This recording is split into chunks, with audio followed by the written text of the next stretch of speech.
ITCZ at habagat nagbabadya sa ilang bahagi ng Luzon at Mindanao ayon sa Pag-asa. Nagbabala ang Philippine Atmospheric Geophysical and Astronomical Services Administration o Pag-asa na maaring makaranas ng mga pag-ulan ang ilang bahagi ng Luzon at Mindanao ngayong linggo, Hunyo 22, 2025 dahil yan sa banta ng epekto ng Southwest Monsoon o habagat at Intertropical Convergence Zone. Sa pagtataya ng State Weather Bureau, apektado ng habagat ang kanlurang bahagi ng Luzon habang ang ITCZ naman ay nakakaapekto sa katimugang bahagi ng Mindanao.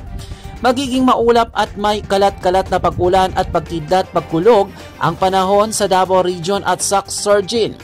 Nagbibigay babala naman ang Weather Bureau para sa mga residente laban sa posibleng pagbaha at pagguho ng lupa dulot ng katamtaman hanggang sa malalakas na pag-ulan. Apektado rin ang habagat ng Metro Manila, Pangasinan, Zambales, Bataan, Cavite, Batangas, Occidental Mindoro at Palawan na makakaranas ng maulap na papawirin at kalat-kalat na pag-ulan at pagkulog.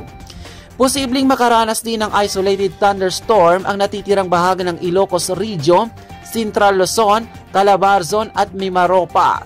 Samantala, para sa nalalabing bahagi ng bansa, magkakaroon ng bahagyang maulap hanggang sa maulap na kalangitan na may panakanakang pag-ulan dahil sa localized thunderstorm.